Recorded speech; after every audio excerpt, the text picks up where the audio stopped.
Hai, Assalamualaikum warahmatullahi wabarakatuh. Ketemu lagi dengan saya Beni Ramdhani di channel Beni Info.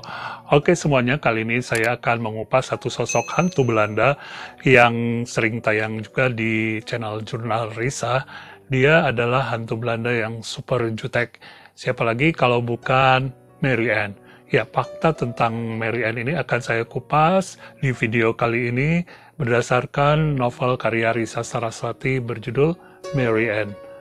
Ya, semuanya, sebelumnya jangan lupa untuk subscribe dulu channel ini dan jangan dilewat iklannya ya, jangan di skip, please. Terima kasih buat yang udah nonton terus video-video di channel ini. Sekarang kita bareng-bareng simak bumper openingnya sebentar.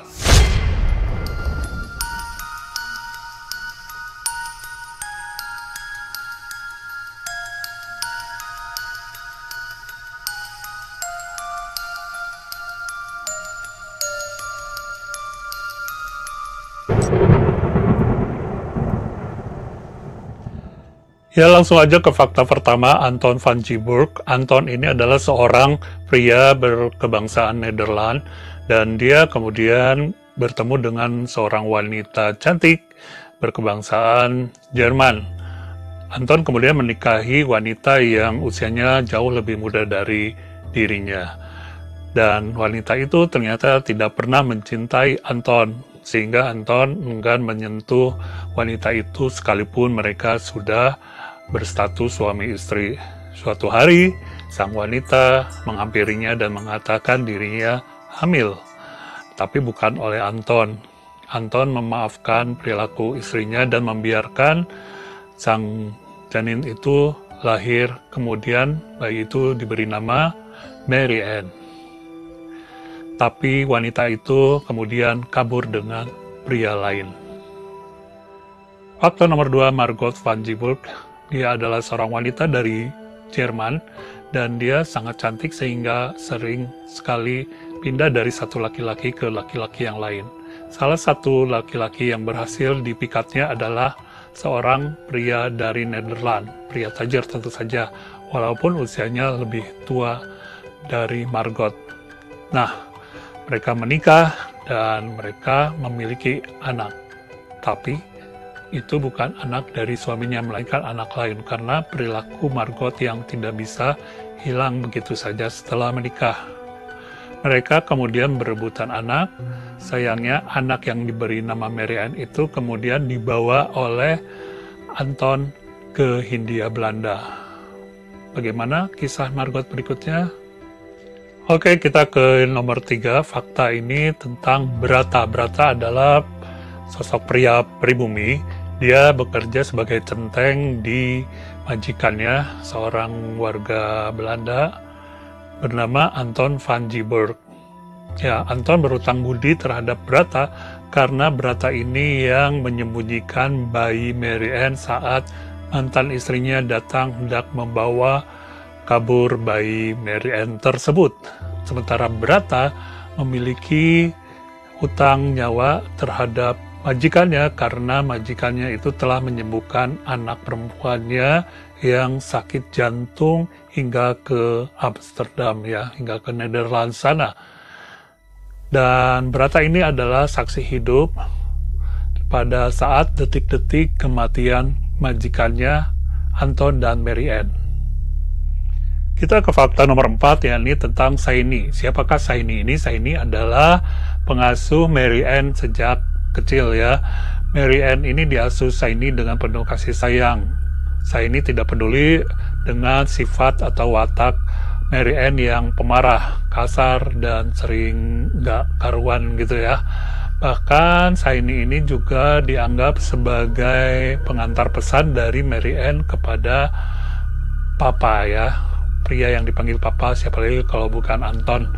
Nah, Anton juga sering menyampaikan pesan untuk Mary Ann lewat Saini karena mereka walaupun tinggal satu rumah tidak harmonis. Anton masih merasakan trauma dengan perkawinannya dengan Margot. Tapi dia sebenarnya sangat sayang terhadap Mary Ann. Saini adalah putri dari Brata. Ya, sosok kelima. Sekarang ini adalah fakta dari seorang anak perempuan bernama Louisa. Siapakah Louisa? Jadi ketika Anton pergi untuk berobat ke Nederland, dia merasa cemas pulang-pulang Mary Ann akan ngambek karena nggak diajak ke Nederland. Tapi ternyata begitu pulang kembali ke Hindia Belanda, Anton mendapat kenyataan bahwa Mary Ann tengah ceria, tengah berbahagia. Karena apa? Karena dia mendapat seorang sahabat baru di sekolahnya bernama Louisa. Louisa inilah yang berhasil mengubah kesehari-harian dari Mary Ann yang biasanya pemarah tak ramah ya.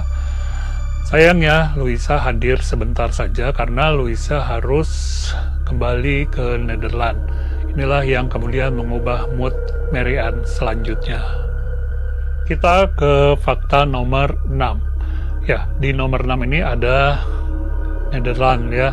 Kenapa Nederland ya? Karena Nederland ini adalah dreamland. Jadi tanah impian dari Mary Ann ketika dia mulai tahu bahwa dia punya seorang ibu. Dia mengira ibunya itu tinggal di Nederland, padahal ibunya orang Jerman.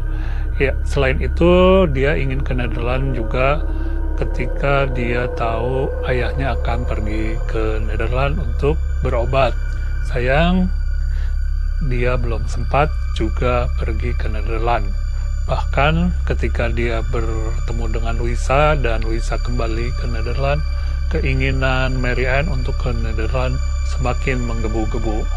Sayangnya, di akhir cerita, di perjalanan menuju Nederland, justru Mary Ann. Sekarang kita ke nomor 7. Ya, nomor 7 ini fakta tentang akhir cerita yang mengenaskan. Jadi, pada akhirnya Mary Ann dan Anton memutuskan untuk bersama-sama kembali ke Nederland karena tentara Jepang alias Nippon sudah mulai menyerbu ke Hindia Belanda, bahkan sampai ke Bandung, tempat tinggal mereka. Mereka pergi naik mobil, disupiri oleh Brata. Cuma sayangnya di tengah perjalanan mereka keburu dicegat tentara Nippon, bahkan Brata sempat didor. Sehingga mobil mereka oleng dan masuk ke jurang. Posisi Mary Ann berpelukan dengan Anton. Nomor 8, fakta ini tentang Peter C.S. Mary Ann kemudian, ya setelah peristiwa itu berlalu, akrab dengan Peter C.S. Dan saat jurnal Risa mengadakan mediasi dengan Peter C.S., biasanya Mary Ann akan terlibat. Ya, dalam buku tersebut dituliskan bahwa faktanya Mary Ann hanya cocok dengan Peter. Mengapa? Mary Ann sering judes, sering galak dengan Johnson. Dia tidak suka Johnson yang menurutnya cengeng. Dia tidak cocok juga awalnya dengan Hans dan Hendrik yang selalu berduaan kemana aja. Yang jelas, lama-lama setelah beberapa peristiwa, Mary Ann bisa menerima teman-teman Peter lainnya. Tapi baginya tetap saja Peter yang paling cocok. Ya, sekarang kita ke fakta nomor 9, hubungannya dengan Risa Saraswati. Awalnya Risa kurang menyukai Anne. Karena apa? Karena dengan hadirnya Anne, Peter jadi jauh dengan dirinya. Ya, Peter juga sangat suka bermain dengan Anne. Tapi lama-kelamaan Risa mulai menyukai Anne karena di balik sikap Anne yang galak itu, Anne adalah sosok yang pemberani. Anne yang berhasil atau sering mengusir wanita-wanita jelek yang kerap mengganggu Johnson dan hantu-hantu bule kecil lainnya. Selain itu, Risa merasa Anne ini mirip dengan dirinya. Ya, kita di fakta terakhir, fakta nomor 10. Di sini kita akan tahu bahwa fakta mengapa Mary Ann atau Anne ini menjadi hantu bule pemarah atau jutek ya. Karena ternyata Anton sendiri sengaja mendidik Anne menjadi wanita yang tegas, berani menyatakan suaranya walaupun dengan marah-marah, dan itu terus ke bawah. Jadi emang itu sengaja dibentuk sikap seperti itu agar Anne jadi wanita pemberani. Dan ternyata berhasil juga karena Anne dikenal sangat berani dengan hantu-hantu wanita jelek alias Miske alias Kunti. Jadi silahkan, harap dimaklum. Ya, itulah fakta yang bisa diungkap dari novel Mary Ann karya Risa Saraswati.